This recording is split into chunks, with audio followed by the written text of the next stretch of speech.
Bonjour à tous, j'espère que vous allez excellemment bien. Aujourd'hui, on se retrouve pour parler rugby, pour faire le débrief d'une rencontre du groupe B entre l'Écosse et les Tonga. On avait déjà fait le débrief du match de l'Irlande face à l'Afrique du Sud. On va revenir donc sur cette rencontre qui avait lieu dimanche après-midi. N'hésitez pas à vous abonner à la chaîne, à réagir dans les commentaires, à mettre un pouce bleu, à partager la vidéo sur les réseaux sociaux, notamment auprès de vos proches si vous pensez que ça peut les intéresser. Dans les commentaires, n'hésitez pas à me dire qui vous a plu, qui vous a déçu dans cette rencontre. PS 2.0, c'est sur la plateforme de podcast, Amazon, Deezer, Spotify et Google. TikTok, le débrief de la mi-temps, le débrief à la fin des matchs, des rencontres que je peux voir en direct. Il y aura également la Crow Race cette semaine, notamment sur TikTok, avec le débrief rapide en 2 minutes, 33 minutes sur les étapes de la Crow Race. On commence tout de suite avec ce Écosse-Tonga. Match qui a tourné un petit peu à, je dirais pas à l'humiliation pour les Tonga, mais c'est là où on voit que il y a encore un monde entre certaines nations de deuxième division et le gros et les gros. L'Écosse, qui fait partie des gros pour moi, parce que c'est une équipe qui est peut-être la seule au tournoi destination qui arrive vraiment à inquiéter l'Irlande et la France, ce que ne fait plus l'Angleterre et le Pays de Galles. Cette équipe d'Écosse qui joue très bien. Alors, le problème de l'Écosse, c'est qu'elle joue très bien, mais elle a du mal à être. À le faire régulièrement. C'est-à-dire qu'elle est capable de faire un très bon match, le match d'après, ce qui soit un peu moins bon. Il y a un problème de régularité sur cette équipe d'Écosse. J'ai l'impression qu'il y a surtout des styles de jeu qui lui conviennent chez les adversaires et des styles de jeu où on a un peu plus de mal. Cette équipe d'Écosse qui a des très très bons joueurs, Finn Russell, Van der Merwe, Jimmy Ritchie même, face à une équipe des Tonga qui, je pense, ne mise pas assez sur ces jeunes joueurs, ne mise pas assez sur la formation. C'est un peu ce qu'on pourrait reprocher également aux Samoa. C'est la différence pour moi avec les Fidji. Alors c'est vrai que recruter des anciennes gloires de l'Australie, des All Blacks, ça peut être intéressant. Mais le souci, c'est qu'il faut... C'est pas avec ça que tu vas créer une équipe pour le futur. Et j'ai l'impression que ces joueurs-là sont plus là en maison de pré-retraite internationale plutôt que vraiment très concernés par la Coupe du Monde de rugby. C'est pour moi ce qui est un petit peu le problème des Tonga et des Samoa par rapport aux Fidji, c'est qu'on voit que les Fidji, ce sont les jeunes joueurs qui sont très importants. Et du côté de l'Écosse et des Tonga, des Samoa et des Tonga, je pense qu'on ne mise pas assez sur les jeunes joueurs. A contrario, vous voyez que l'Écosse utilise aussi pas mal de Van der Merwe, par exemple, et d'origine sud-africaine, pas mal de joueurs étrangers, mais se base aussi sur de la formation du côté de l'Écosse. Le problème de l'Écosse, c'est que c'est un tout petit pays en termes de nombre d'habitants et que la formation seule leur permet pas pour le moment d'avoir un 15 complet performant au rugby, et ils sont obligés d'utiliser ces Sud-Africains, ces Tongiens, ces Samoans, même si je pense que ça va être de plus en plus compliqué d'aller recruter des Samoans, des Tongiens. Je ne sais pas si on dit des Tongiens plutôt que des Tongiens. Mais ça va être compliqué d'aller les prendre parce qu'on voit quand même que ça se structure, le rugby dans ces pays du Pacifique, que ça se structure vite et que les Fidji vont donner un peu du baume au cœur également au Tonga, au Samoa, parce que je pense que les Fidji peuvent aller loin et que ça va leur donner des idées, peut-être de mieux structurer le rugby local. Et surtout, ça peut être vraiment important pour ces nations-là. Et puis avec le Super Rugby, il y a plein de choses qui font que du côté des Fidji, des Samoa, des Tonga, je pense que ça va progresser et qu'on va avoir un rugby du Pacifique qui va être performant, peut-être dans 4 ans, peut-être dans 8 ans. Sur les prochaines Coupes du Monde. Mais là, on sent que du côté de Tonga, c'est pas encore suffisant pour aller taquiner des grosses équipes. Et en plus, ils n'ont pas eu de chance. Ils sont tombés quand même dans un groupe qui était extrêmement difficile. Et ils se retrouvent, pour l'instant, à avoir 0 points. Bon, le match face à la Roumanie devrait leur permettre d'aller gagner une rencontre. Mais c'est vrai qu'on a vu lors des 2 premiers matchs, face à l'Irlande notamment, que pour le moment, ce n'était pas suffisant de la part des Tonga. On commence avec ce qui m'a plu, ce qui m'a déçu du côté de l'Écosse. Toujours les trois quarts. Je trouve que cette équipe écossaise, c'est pas dit d'aujourd'hui, hein, c'est le cas en 2019, en 2015. C'est une équipe qui a cette faculté à avoir des trois quarts performants, des trois quarts qui vraiment jouent à une vitesse de dingue. Bien entendu, Van der Merwe, mais t'en as d'autres. Il n'y a pas que lui. Il y a une tradition vraiment des trois quarts écossais depuis maintenant de nombreuses années qui, je trouve, font du très bon boulot. C'est vrai que Stein également, c'est pas mal.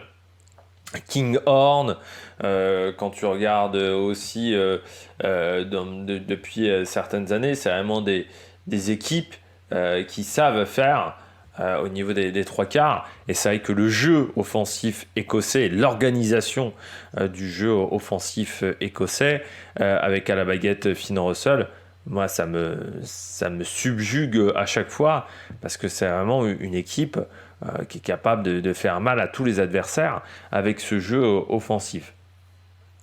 Par contre, ce qui m'a déçu, moi, c'est le peu de réussite en mêlée. Seulement 75%, c'est-à-dire 6 sur 8 en mêlée. Ça, c'est un petit peu décevant. Surtout que alors même si les Tongiens ont progressé, c'est vrai que les Tongiens ont un pack qui est très lourd. Je pense qu'on pouvait faire un peu mieux du côté des Écossais. Pas mal d'en avant également. On est à 16 en avant sur la partie. Ça, c'est trop. Ça fait des ballons perdus. Ça fait des pénalités concédées également à l'adversaire. Donc ça, c'est des choses qu'il faut progresser, parce que c'est vrai que ça leur a coûté beaucoup de possibilités d'essai quand même ces en avant. Mais moi, j'ai adoré le jeu au pied. J'ai adoré ce qu'a fait Finn Russell. Alors c'est le problème de Finn Russell, c'est que de temps en temps, bon, c'est moins efficace, c'est moins performant, mais là il a été très très bon, Finn Russell. Et puis un jeu qui est très très efficace, tout simplement. Le jeu de cette équipe écossaise, quand ça joue offensivement, quand ça commence à déclencher, c'est une équipe qui est très très dure à aller chercher, à aller battre. Ça devient quasiment impossible d'aller chercher cette équipe, parce que vous avez du très très bon rugby, tout simplement. Et encore une fois, on est parmi le top 5 mondial du côté de l'Écosse. Bon, c'est dommage d'être tombé dans ce groupe-là, mais j'ai envie de te dire qu'il y a toujours des gros qui tombent à la fin de la phase de poule. On sait qu'il y a toujours un groupe qui est un peu plus déséquilibré que les autres, qui est toujours un peu plus dur que les autres, parce que souvent on a 2 têtes d'affiche par poule, sauf une poule où vous en avez 3. Cette année, c'est tombé sur l'Écosse. Bon, il y a 8 ans, c'était tombé sur l'Angleterre. C'est le problème de ces phases de poule. Il faudrait peut-être un groupe en plus, permettrait peut-être un peu plus d'équilibrer les choses, de passer à 24 équipes, mais après pour l'écart ça serait pas évident. Faudrait passer par des huitièmes, récupérer les meilleurs troisièmes, ce qui est jamais évident à comprendre. Donc voilà, on verra, mais c'est vrai que cette équipe écossaise, moi, m'impressionne toujours avec son jeu offensif. Du côté des Tonga, pas mal de contre-rock du côté des Tonga. Là encore, on parlait des avants qui ont fait des bonnes choses. Je trouve qu'ils ont lancé pas mal de contre-rock. Le problème, c'est qu'ils ont un manque cruel de ballons pendant toute la rencontre. Ils sont à 40% de possession de balles. Occupation sur l'ensemble du match, 36, parce que le jeu au pied écossais les a repoussés extrêmement loin à chaque fois. Donc ça, c'était le problème. En fait, c'est un jeu un peu sur courant alternatif. Ça fait partie des équipes qui sont capables de faire des bonnes actions de jeu pendant 10 minutes. Et puis ensuite, ça retombe. C'est des équipes qui n'arrivent pas à tenir la cadence internationale. Et ça s'est vu sur plusieurs séquences où les Tongiens ont beaucoup de mal à enchaîner les temps de jeu. Et surtout, quand ils enchaînent les temps de jeu, ils avaient du mal à avancer par rapport à la défense écossaise. Beaucoup de plaquages. Le problème, c'est qu'il y a également eu beaucoup de plaquages relâchés, ce qui a permis aux adversaires de s'en aller. Je pense notamment on voit cette statistique. Alors, il y a 151 plaquages tentés contre 108 pour les Écossais, sauf que les Écossais n'en ratent que 13, alors que les Tongiens en ratent 48, c'est-à-dire qu'ils en ratent un tiers. Il y a un tiers des plaquages qui n'a pas marché, qui n'a pas fonctionné du côté des Tongiens, et ça c'est beaucoup trop dans un match international. On ne peut pas se le permettre, mais aussi parce que physiquement en fin de match ils souffrent, mais aussi parce qu'ils n'ont pas le ballon. Quand tu cours après le ballon, c'est un peu compliqué, la défense est toujours plus énergivore que l'attaque, et tu te fais donc manger, mais moi j'aurais aimé un peu plus de régularité dans cette rencontre. Je trouve qu'il y a vraiment des moments où ça joue bien, mais comme ils le tiennent que 5-10 minutes, ce qui reste à la fin, c'est beaucoup trop d'erreurs, et puis un manque de maîtrise. Je parlais des plaquages lâchés, mais c'est parce qu'ils partent, on a l'impression, mais comme les Samoans, qu'ils partent vraiment à l'abordage sur les plaquages, et ce qui donne le rouge, parce que le plaquage il est raté, il n'y a pas envie de plaquer, il y a juste envie de mettre un coup de coude. Là encore, je me demande pourquoi on a utilisé le bunker. Je pense que c'était assez évident qu'il fallait mettre rouge directement pour le joueur des Tonga. Et en plus, ça a mis longtemps pour le bunker. Mais ouais, du côté des Tongiens, voilà, il y a encore des gros manques en fait dans ce rugby des Tonga. Et il y a encore des grosses erreurs. Donc ça serait bien de réussir à évoluer. Mais encore une fois, il faut des moyens. Et je rappelle que les Tonga, je crois que c'est 200 000 habitants. Donc c'est vraiment un tout petit pays. Il n'y a pas forcément les moyens pour faire des bonnes choses. Voilà, les Tonga, c'est même pas... Non, 200 000, c'est les Samoa. Les Tonga, c'est 106 000 habitants seulement. Si on compare par exemple, les Kiribati, c'est 128 000 au dernier recensement là sur Google. Je suis sur le chiffre Google. Et si on regarde les Fidji, on est quasiment à 1 million d'habitants. Donc ça permet aussi d'avoir cet engouement autour du rugby, mais aussi d'avoir ce nombre de licenciés. C'est sûr qu'avec 100 000 habitants du côté des Tonga, vous n'avez pas la densité pour vous amener vers le haut niveau. Je dis toujours, mais le haut niveau, si vous n'avez pas beaucoup de licenciés, vous ne pouvez que difficilement avoir du haut niveau. Le contre-exemple de ce que je dis, c'est le biathlon. Le biathlon, je crois qu'en France, le nombre de licenciés est très faible. Mais dans tous les sports, si vous n'avez pas une base solide de licenciés, c'est très compliqué d'emmener ensuite des gens vers le haut niveau. Il faut qu'il y ait de la densité au niveau du nombre de licenciés. Et forcément, quand tu as 10 fois plus d'habitants du côté des Fidji, c'est 10 fois plus facile d'avoir cette densité que n'a pas les Tonga. Donc c'est pour ça que les Tonga ont un peu du mal à progresser aujourd'hui. On regarde tout de suite les joueurs du match. Du côté de l'Écosse, pas difficile, Van der Merwe.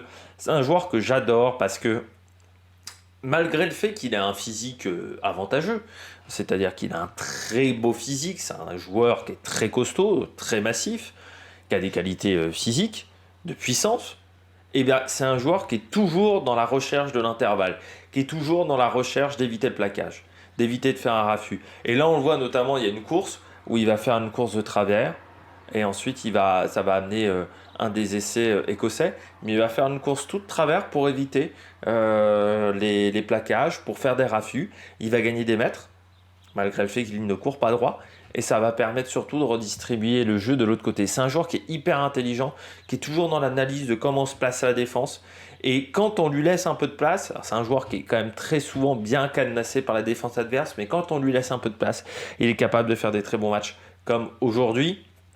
J'ai mis en flop du côté de l'Écosse Harris. On ne l'a pas beaucoup vu sur ce match. Voilà. Je pense que c'était un match où il y avait quand même une opportunité à saisir pour Harris.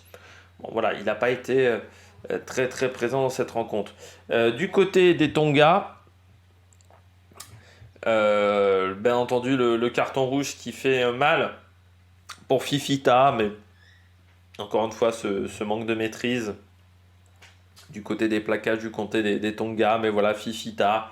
Et pourtant en plus c'est un joueur qui est important pour les Tonga, donc ça fait très mal. Puis en plus j'ai mis Avili, parce qu'au pied, il a été sur les transformations. Je dis pas dans le jeu au pied entièrement globalement, parce qu'ils utilisent assez peu de jeu au pied.